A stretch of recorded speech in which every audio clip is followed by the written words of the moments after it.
अगर आप weekend get away के लिए कहीं जाना चाहते हो या फिर आपके पास सिर्फ 2-3 दिन हैं घूमने के लिए, तो ये वीडियो सिर्फ आपके लिए है। 2-3 डेज जिसमें आप beautiful viewpoints, temples, trekking, mall road, nature spots जैसी चीज़ें और साथ में स्विट्जरलैंड वाली जो वादियाँ होती हैं उसका मज़ा ले सको, तो डलहौजी आपके लिए सबसे बेस्ट ऑप्शन हो सकता है। इस व्लॉग में हम जानेंगे places to explore, accommodation, how to reach and the most important budget। तो इस वीडियो को एंड तक जरूर देखना और साथ में ऑथेंटिक मिनी स्विट्जरलैंड को देखना बिल्कुल भी मत भूलना। So let's get started. सबसे पहले बात आती है कि यहाँ पर पहुँचा कैसे जाए। तो इसके 3 ऑप्शन हमारे पास जो हमेशा होते हैं, जैसे कि ट्रेन, बस या अपना ओन व्हीकल बाय कार या फिर फ्लाइट। अगर फ्लाइट की बात करूं तो यहाँ का जो नियरेस्ट एयरपोर्ट पड़ेगा वो पड़ेगा पठानकोट। वो यहाँ से 75 किलोमीटर की दूरी पर है, जो कि 2 से ढाई घंटे में आप वहाँ से बाई कैब आ सकते हैं। नेक्स्ट आपका जो एयरपोर्ट पड़ेगा वो होगा कांगड़ा एयरपोर्ट, जिसको हम गग्गल एयरपोर्ट भी कहते हैं। वो पड़ता है अप्रॉक्सीमेटली 105 किलोमीटर। तो वहाँ से आप 3.5 से 4 घंटे के बीच में यहाँ पर पहुँच सकते हैं। ट्रेन की बात करूं तो पठानकोट जंक्शन जो है वो सबसे पास पड़ता है, तो वहाँ से आप 80 से 85 किलोमीटर के बीच है, तो आप इजीली वहाँ से भी आ सकते हैं। और बस और कार की बात करूं तो मैं ये कह सकती हूँ कि आप जब पठानकोट पहुँच जाए वहाँ से बस ले लीजिए या कार ले लीजिए, तो वो 82 से 85 किलोमीटर ही दूर पड़ेगा, तो आप 3 से 3.5 घंटे के अंदर यहाँ पर आराम से आ सकते हैं। नेक्स्ट आता है अकोमोडेशन। यहाँ पर रहने के लिए आपको बहुत सारे होटल्स, गेस्ट हाउसेस वगैरह मिलेंगे, बहुत वैरायटी है आपके यहाँ पर, तो आपको वो जो है आराम से मिल जाएंगे। और दूसरी बात आप ये याद रखिए कि आपको ये देखो आप कैसा चाहते हो, मतलब अगर आप व्यू के हिसाब से देखना चाहते हो तो आपके होटल्स और रिजॉर्ट्स अलग तरीके से होंगे। अगर आप चाहते हो कि नहीं मेरे को ईजी टू एक्सेस हो, मैं मार्केट वगैरह आसानी से एक्सप्लोर कर सकूँ, तो वो आपके लिए अलग चॉइस रहती है। तो वो डिपेंड करता है कि आप किस तरीके का स्टे चाहते हो। डे 1 आप होटल से ब्रेकफास्ट करने के बाद सबसे पहले देखने जा सकते हो काला टॉप सेंचुरी। काला टॉप सेंचुरी जो है वो अपने ब्यूटीफुल देवदार फॉरेस्ट के लिए, ग्रीनरी और पीसफुल सराउंडिंग के लिए जाना जाता है।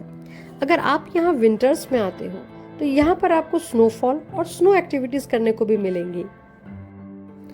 अगर आपको नेचर वॉक्स करना पसंद है, फॉरेस्ट और फोटोग्राफी पसंद है, तो ये प्लेस डेफिनेटली आपको पसंद आने वाली है।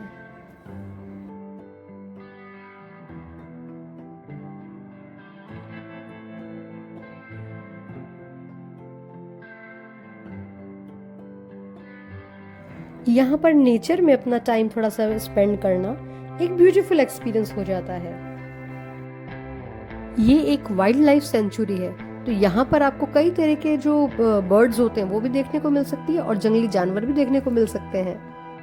एक और इंटरेस्टिंग बात, अगर आप यहाँ पर अपना टाइम स्पेंड करना चाहते हैं या यहाँ पे स्टे करना चाहते हैं, तो यहाँ पर भी आपको जो है इस तरह का गवर्नमेंट का आपको स्टे मिलता है। यहाँ पे गेस्ट हाउस यहाँ पे वो भी अवेलेबल है, तो उसकी बुकिंग भी आपको ऑनलाइन करवानी होती है, इनकी जो ऑफिशियल वेबसाइट है उस पर हो जाती है।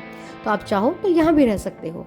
Plus at the same time यहीं पे इसी एरिया के अंदर अभी आपको यहाँ पे कई सारे गेस्ट हाउस भी मिलेंगे, या आप ये कह सकते हो होम स्टे भी कह सकते हो उनको। तो कई लोग जो है यहाँ पर उनके घर भी बने हुए हैं, तो आप उनके वहाँ पे भी रह सकते हो, गेस्ट हाउस भी कह सकते हो, होम स्टे भी कह सकते हो, है ना। तो वहाँ पर भी आपको सारी फैसिलिटीज अवेलेबल है। आपका जो है 3 टाइम का मील्स हुआ, 2 टाइम का स्नैक्स हुआ, वो सारी चीज़ें अवेलेबल होती हैं उनके पूरे पैकेज के अंदर। तो वो भी आप अगर आप चाहो तो आप 1 दिन या 2 दिन के लिए आप यहाँ भी स्टे कर सकते हो।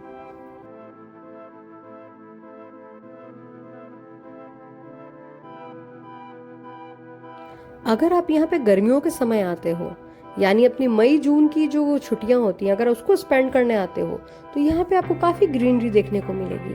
अगर बारिश के जस्ट बाद में आते हो तो भी आपको काफ़ी अच्छा वेदर देखने को मिलेगा यहाँ पर विद ग्रीनरी।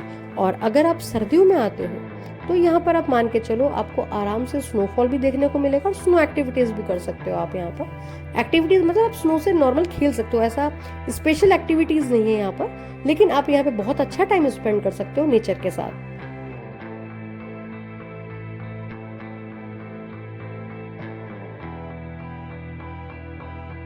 ये जो आप देख रहे हो रेड वाला, ये भी एक गेस्ट हाउस है, ऐसे ही काफी सारे हैं वहां पर। नेक्स्ट पॉइंट है पंचकुला। डलहौजी की नेचुरल ब्यूटी को अगर आप एक्सपीरियंस करना चाहते हो और एक्सप्लोर करना चाहते हो, तो पंचकुला भी एक बहुत ही अच्छा स्टॉप है। यहाँ पर आप एकदम पहाड़ी लुक और वो एकदम जिस तरह से आप ये फ्लैग्स लगे हुए देख रहे हो, तो बहुत ही नेचुरल और बहुत ही क्यूट सा, और मतलब बहुत ही, मैं उसको वर्ड्स में कैसे एक्सप्लेन करूँ, बहुत ही अच्छा एक्सपीरियंस है उसको भी एक्सप्लोर करना। यहाँ पर आप बैठ के, आपको छोटे छोटे यहाँ पे कैफ़ेज़ भी मिल जाएंगे, तो आप कॉफ़ी भी जो है इंजॉय कर सकते हो। एकदम वैसे एस्थेटिक कैफ़े नहीं, जो एक नॉर्मल कैफ़ेज़ टाइप होते हैं, एक छोटा रेस्टोरेंट सा कह लो, ऐसे आउटडोर में सेटिंग होती है, वहाँ बैठ के आप आराम से कॉफ़ी, अपना ब्रेकफास्ट आ गया, खाना जो भी चाहो आप वो एक्सप्लोर कर सकते हो यहाँ पे। प्लस यहाँ पर क्या है, आप सोविनियर्स भी परचेज कर सकते हो, काफ़ी अच्छी छोटी छोटी शॉप्स हैं यहाँ पर, तो आप वो भी जो है यहाँ पे एक्सप्लोर कर सकते हो, ले सकते हो। लोकल कुजीन आप यहाँ पे ट्राई कर सकते हो, जो वहाँ की अपन कह सकते हैं हिमाचली थाली हुई, है ना, तो कई सारी चीज़ें ऐसी हैं, आप वो भी यहाँ पे ट्राई कर सकते हो। मोमोज और मैगी तो पहाड़ों में जाओ और वो ना खाओ तो ऐसा हो नहीं सकता, राइट, तो आप वो भी एक्सप्लोर कर सकते हो। यहाँ पर आपको कई सारे जो है ऐसे विंटर कलेक्शंस मिलेंगे, क्योंकि पहाड़ों का जो मौसम होता है वो कभी भी बदल जाता है। तो ये कहा जाता है कि भाई पहाड़ों का कोई मौसम का कोई भरोसा नहीं होता, तो आप अपने हिसाब से कपड़े भी उस अकॉर्डिंगली कैरी करो। ऐसे छोटे छोटे सोविनियर्स भी आपको मिल जाएंगे वहाँ पर, तो आप वो भी परचेज कर सकते हो। यहाँ पर एक छोटा वाटरफॉल है, ये रास्ता उसी को जाता है, तो आप वो वाटरफॉल भी देख सकते हो, लेकिन कोई इतना ज़्यादा बड़ा वाटरफॉल नहीं है, एक छोटा वाटरफॉल है, स्मॉल सा। आप चाहो तो पिक्चर्स वगैरह क्लिक करवा लो, तो आप वो भी कर सकते हो। कुछ इंपॉर्टेंट टिप्स बता देती हूँ मैं आपको डलहौजी ट्रिप के लिए। सबसे पहले तो कंफर्टेबल शूज़ पहनना मत भूलना, जैसे कि आप रास्ता भी देख भी रहे हो, तो अगर आपको ट्रैकिंग करने का शौक है, ट्रैकिंग करते हो, या अगर आपको घूमना भी है, तो कंफर्टेबल शूज़ पहने रहने से आपको आराम रहेगा। ऐसी चढ़ाई भी अगर चढ़नी पड़ी तो आप आराम से चढ़ सकोगे, तो वो आपके लिए बेटर रहेगा। नेक्स्ट चीज़ ये रहती है, अपने पास वार्म क्लोथ्स जरूर रखना, क्योंकि पहाड़ों में वेदर कभी भी चेंज हो जाता है, तो आपको थोड़े से गर्म कपड़े अपने पास जरूर रखने चाहिए। प्लस वाटर बॉटल और बेसिक एसेंशियल्स जो होते हैं वो जरूर साथ रखना, वो बिल्कुल मत भूलिएगा। और साइट सीन से पहले जब भी जाओ ना, तो हमेशा वेदर भी एक बार जो है आप चेक कर लेना कि वेदर की कंडीशन क्या है। और कैश हर जगह जो है, जहाँ तक चल जाता है अपने पास, आजकल ऑनलाइन ही अपन पेमेंट करते हैं, सब चलता है, मगर फिर भी कई बार ऐसा होता है कभी इसे नेट नहीं चला या आपको नेटवर्क नहीं आ रहा है, जो भी है, तो उस केस के अंदर आपके पास कैश रहे तो ज़्यादा बेटर रहता है। नेक्स्ट आता है गंजी पहाड़ी का ट्रैक, जो कि यहाँ पंचकुला से ही शुरू होता है। यहाँ पर आपको कई सारे गाइड भी मिल जाएंगे, आप खुद भी जा सकते हो, पर बेटर रहता है आप गाइड लेके जाओ, क्योंकि कई रास्ते ऐसे होते हैं जो भूलभुलैया जैसे होते हैं, हमें नहीं पता, तो हम गलत जगह रास्ते में ना चले जाएं, तो उससे बेटर है आप गाइड लेके चले जाओ। वो रीजनेबल चार्ज लेते हैं, तक कोई ज़्यादा चार्जेस नहीं लेते हैं, है ना। तो जो गंजी पहाड़ी है, इस ट्रेल पे वॉक करते हुए आपको बहुत सारे ब्यूटीफुल ग्रीनरी और माउंटेन सराउंडिंग देखने को मिलता है। जैसे जैसे आप ऊपर की तरफ बढ़ते जाओगे, वैसे वैसे व्यूज और भी ब्यूटीफुल हो जाते हैं। ट्रस्ट मी, ऊपर पहुंचने के बाद जो व्यूज मिलते हैं वो पूरी ट्रैक की मेहनत को वर्थ इट बना देते हैं।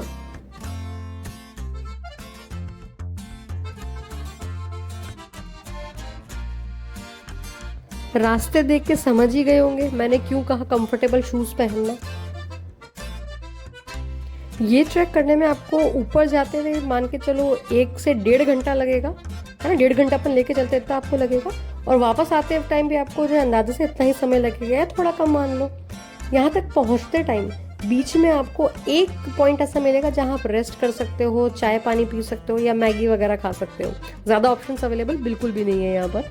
तो इधर आपको जो है एक स्टॉप मिलता है जहाँ पर आप यहाँ पे आराम से कुछ स्नैक्स ले सकते हो या रिलैक्स हो सकते हो।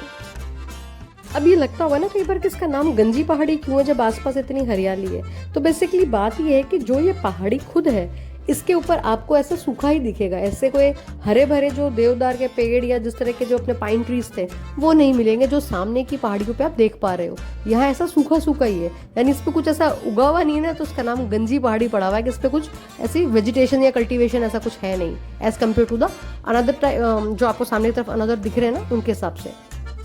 और मज़े की बात, यहाँ पर आप नाइट कैंपिंग भी कर सकते हो, तो आपको अगर कैंपिंग करनी हो तो वो भी आप यहाँ पे इजीली कर सकते हो। उसका सारा जो अरेंजमेंट होता है वहाँ पे वो गाइड्स वगैरह कर देते हैं।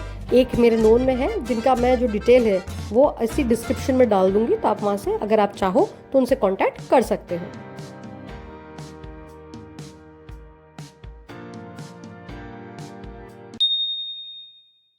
नेक्स्ट पॉइंट जहाँ हम जा सकते हैं वो है बीजीज पार्क।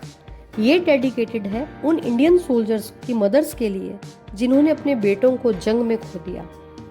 यहाँ आकर आपको एक अलग ही फीलिंग आती है। क्योंकि एक तरफ हमें अपने सोल्जर्स की ब्रेवरी पर गर्व होता है, तो तभी दूसरी तरफ हमको उन मदर्स का सैक्रिफाइस भी एहसास होता है जिनके बेटे सरहद पर शहीद हुए। उन मदर्स को दिल से सैल्यूट है।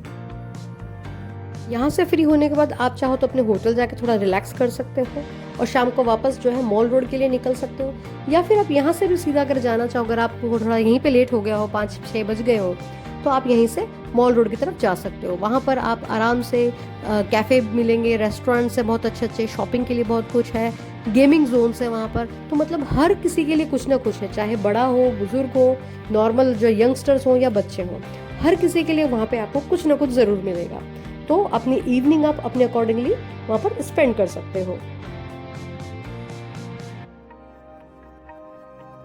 नेक्स्ट डे मॉर्निंग में ब्रेकफास्ट करने के बाद आप लोग जा सकते हो देखने के लिए खजियार, जिसको मिनी स्विट्जरलैंड भी कहा जाता है।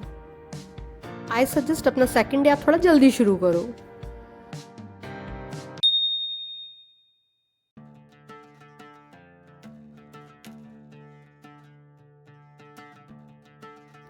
खजियार, जिसको पॉपुलरली मिनी स्विट्जरलैंड भी कहा जाता है, और यहाँ की beautiful green meadows, surrounding forest और माउंटेन्स मिलकर एक पोस्ट कार्ड जैसा व्यू बनाते हैं। आप यहाँ पे वॉक कर सकते हो, फोटोग्राफी कर सकते हो और अलग अलग एक्टिविटीज़ कर सकते हो। यहाँ पे काफ़ी सारी एक्टिविटीज़ भी होती हैं। अगर आप सर्दियों में आते हो, ये तो आपको ये पूरा एरिया एकदम वाइट दिखेगा, एकदम कहते हैं ना जिसको प्रॉपर वाइट, एकदम वो दिखेगा, पूरा स्नो कवर्ड होता है। अगर आप गर्मियों में आ रहे हो, मतलब आप बारिश के बाद आ रहे हो जैसे, तो ये आपको पूरा ग्रीन में दिखेगा। ये जो लॉन जो है, जैसे अपन कहते हैं ना घास, वो भी जो है आपको एकदम ग्रीन दिखेगी। इस वक्त ये थोड़ी सी सूखी हुई थी जिस टाइम मैं यहाँ पे गई हुई थी, क्योंकि मेरा टाइमिंग थोड़ा ऐसा ही था। तो आप उस टाइम गए हुए जाते हो, तो अगर आपको ग्रीनरी देखनी है तो आप जो है थोड़ा अर्लीज में जाइए समर में, और अगर आपको स्नो पसंद है तो आप विंटर्स में जाइए वहाँ पर। आप यहाँ पर अपना लंच भी इंजॉय कर सकते हैं, और अगर आपको कुछ स्नैक्स वगैरह लेने हैं तो आप वो भी ले सकते हैं, क्योंकि यहाँ पे आपको वजह प्रॉपर रेस्टोरेंट्स भी मिल जाएंगे आपको। और अलग ही इस तरह से ग्रीनरी में अलग से बैठ के यहाँ पर खाना या स्नैक्स एंजॉय करना, कॉफ़ी या चाय एंजॉय करना, उसका एक अलग ही जो है कहते हैं ना आनंद आता है। तो आप वो सब भी यहाँ पे कर सकते हो। प्लस अगर एक्टिविटीज़ की बात करूँ तो यहाँ पे आप हॉर्स राइडिंग कर सकते हो, आप अलग अलग तरह से फोटोग्राफी खिंचा सकते हो। जो यहाँ का ट्रेडिशनल ड्रेस होता है, हिमाचली ड्रेस का, वो ड्रेस पहनकर भी है प्रॉपर अटायर के साथ, वो भी आप यहाँ पे फोटोग्राफी कर सकते हो। आपको यहाँ पे कई सारे फोटोग्राफ्स घूमते हुए, जो फोटोग्राफर्स होते हैं वो आपको यहाँ पे कई सारे घूमते हुए मिलेंगे, तो वो भी आप यहाँ पे कर सकते हो। जो रैबिट्स होते हैं या पिजन्स होते हैं ना, तो वो भी उनके पास होते हैं, तो आप उनको भी कैरी करके अपने पास, मतलब सुंदर सुंदर से बड़े सॉफ्ट से रैबिट्स होते हैं, बड़े बड़े लाल आँखों वाले, तो आप उनको भी गोद में लेके फ़ोटो खिंचा सकते हो। उसका अलग पेमेंट ये लोग लेते हैं, 20 रुपये, 30 रुपये, 50 रुपये, इस तरीके से अलग अलग लेते हैं, वो भी आप देख सकते हो। और ये देखो, ये ओरिजिनल सर्टिफिकेट जो है स्विट्जरलैंड की गवर्नमेंट की तरफ से यहाँ खजियार को स्पेशली दिया गया है, तो ये सर्टिफिकेट भी यहाँ पर दिखाता है कि ये बात एकदम सच है। वहीं खजियार से ही वॉकिंग डिस्टेंस पे जो है आपको यहाँ पे 81 फीट लंबी जो है आपको शिवजी की मूर्ति देखने को मिलेगी, वो भी यहाँ पर है। और यहाँ साथ में ही एक अम्बा जी का मंदिर भी है, मतलब एक ये मंदिर का पूरा प्रीमाइसेस है जहाँ पर आपको ये मूर्ति और अम्बा जी का मंदिर दोनों देखने को मिलेगा। आप पैदल ही जा सकते हो, हार्डली 5 से 10 मिनट लगेंगे आपको, पैदल पैदल वहाँ जाकर आप दर्शन करके आ सकते हो। और इतना पीसफुल लगता है जब यहाँ पे आप दर्शन करते हो, इतनी मन को शांति मिलती है, क्योंकि सराउंडिंग एकदम नेचर का इतना अच्छा है, पीसफुल एनवायरनमेंट है, बड़ा अच्छा लगता है। चाहो तो खज्जी नाग मंदिर भी जा सकते हो।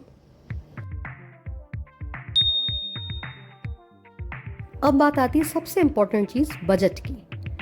बजट बेसिकली देखा जाए प्रैक्टिकली तो डिपेंड करता है आपके खुद के ऊपर। फिर भी अगर मोटे तौर पे देखा जाए कि सबसे पहले कहाँ कहाँ पैसा खर्च हो सकता है, सबसे पहली चीज़ आप वहाँ पे पहुँचोगे कैसे। तो अगर आप अपनी जगह से, आपके होम टाउन से वहाँ पठानकोट तक आते हो, तो आपका ट्रेन का खर्चा हुआ या फ्लाइट का खर्चा हुआ, बस से आ रहे हो तो एक उसका जो है वो आपके अकॉर्डिंगली आपको देखना पड़ेगा आप कहाँ से आ रहे हो। मैं बात करती हूँ पठानकोट से। अगर पठानकोट से आप डलहौजी आते हो, बाय बस आते हो या बाय कैब आते हो, वो मैं प्रेफर करती हूँ बाय कैब आओ, ठीक है ना। बाय कैब अगर आप आते हो तो 3-3.5 घंटे आपके लगेंगे वहाँ से, और जो कैब वाला है 2 से 2,500 रुपये के बीच में लेते हैं। अगर आप पूरा ट्रिप के हिसाब से करते हो तो वो अकॉर्डिंगली कम भी कर देते हैं, ठीक है ना। तो वो हो जाएगा, यानी पर डे आप मान के चलो 2,500 से 3,000 रुपये पर डे भी आपका कैब का लग सकता है।